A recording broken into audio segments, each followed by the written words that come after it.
Hello, this is my third video on Caribbean slavery, this one dealing with the sugar industry. By the late 18th century, the most important consumer of slaves in the world was the sugar industry. By the 18th century, an increasing number of Europeans had come to love adding sugar to their food and drink. The demand was enormous, so large profits could be made by those who produced and sold sugar. Sugar producers believed that the cheapest way of producing sugar, and hence the greatest profits, was with slave labor. Concentrated in Brazil, the Caribbean, and later Louisiana, the large sugar plantations resembled each other closely, following the original Portuguese system that had been established in Brazil.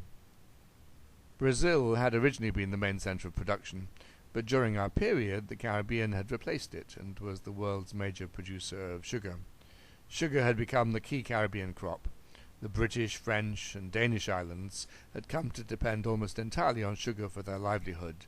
They were effectively monocultures. Sugar production at this time was normally a large-scale agribusiness, requiring substantial initial investment to establish the estate and the sugar mills and boilers to process the sugarcane, as well as to buy the slaves who were deemed essential to production. Sugar planting was hazardous as a business, however. Sudden losses by unpredictable hurricanes, droughts, or other disasters could ruin planters economically, disrupting or even destroying production.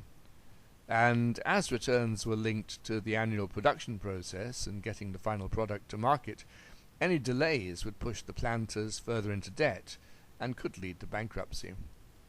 Because of these hazards, strong economic backing was required to continue in business, and indebtedness, so as to meet the capital and annual running costs, was quite common. On the British islands, such as Barbados and Jamaica, the planters were closely tied to factors in Britain, who acted as the planters' agents and sold the goods on their behalf, deducted their commissions, and credited the planters with the balance. The factors also brought the goods the planters needed and shipped them to them, advancing money to them, and financed them as a bank would today. These methods of marketing and financing meant that the planter economy was very closely tied to that of metropolitan Britain, and similar linkages applied in the islands of the other colonial powers. Cultural and personal factors were also important.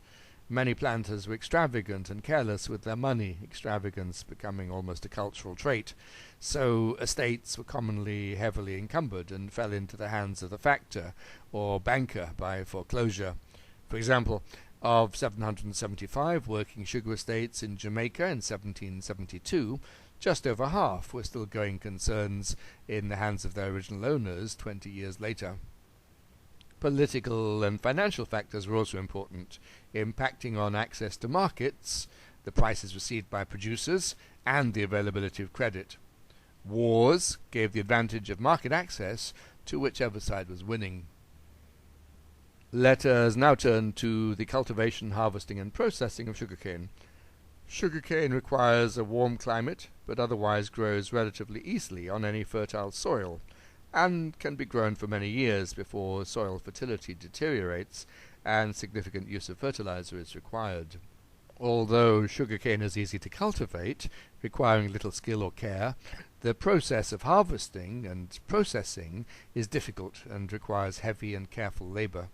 To get the right flavor, the crop must be harvested as soon as it is ripe with breathless haste, and then immediately taken to the sugar mill for processing. The cane was then milled before boiling. This processing required a lot of skill, organization, and judgment by the supervisor, as well as brutally hard labor by the laborers, who had to cut the cane as quickly as possible, transport it to the mill, feed it into the mill, and boil up and refine the raw sugar juice. Consequently, during crop, the annual period of hard intensive labor, when the cane was harvested and processed, crushed and boiled, there was need for a large number of laborers who would work all day and into the night, often sleeping where they worked. Because sugar brought in more profits than other crops, it invariably replaced them, if it could be grown on the same land. Monoculture was a normal concomitant. When sugar production was established, it normally remained. The capital costs of the mill and the boiling house had been substantial, the land planted and the slaves acquired and trained. The whole process had been too costly and specialized to readily allow change. Individual sugar estates might change hands when an owner went bankrupt, but the estates themselves normally continued unless completely ruined. Nevertheless, there was a clear movement in the location of production over time, with older areas eventually producing lesser yields and requiring more investment of fertilizer. Brazil had been the original center, but as sugar production began to be set up in the Caribbean in the 17th century, the center moved north, first to the Lesser Antilles, with Barbados and later Antigua, St. Kitts, Martinique, and Guadeloupe providing the greatest returns for investment, and then to Jamaica after the middle of the 18th century. The French colony of Saint Domingue increasingly dominated after the 1760s, and until the Haitian Revolution began in the 1790s. Cuba became the main center from the 1810s onwards. These successive shifts were reinforced by a series of technological innovations which increased productivity and were naturally concentrated in whichever location was then receiving the greatest amount of capital investment. Thus, during the late 18th century, huge and expensive water wheels for power were constructed on Jamaica and Saint Domingue, together with the aqueducts to provide them with water. Then, in the early 19th century, Cuba led the way in the use of steam power, and later railways for transporting the cut cane. In the Caribbean, those whites who were able to often chose to leave, so that there was a high level of absentee ownership, with agents managing the plantation for the actual planter living in Britain or France. Many owners returned periodically to check up on their properties, but then returned to Europe, citing the unhealthiness of the climate, or the lack of a cultured society, or of educational facilities for their children, as the reason for their absence.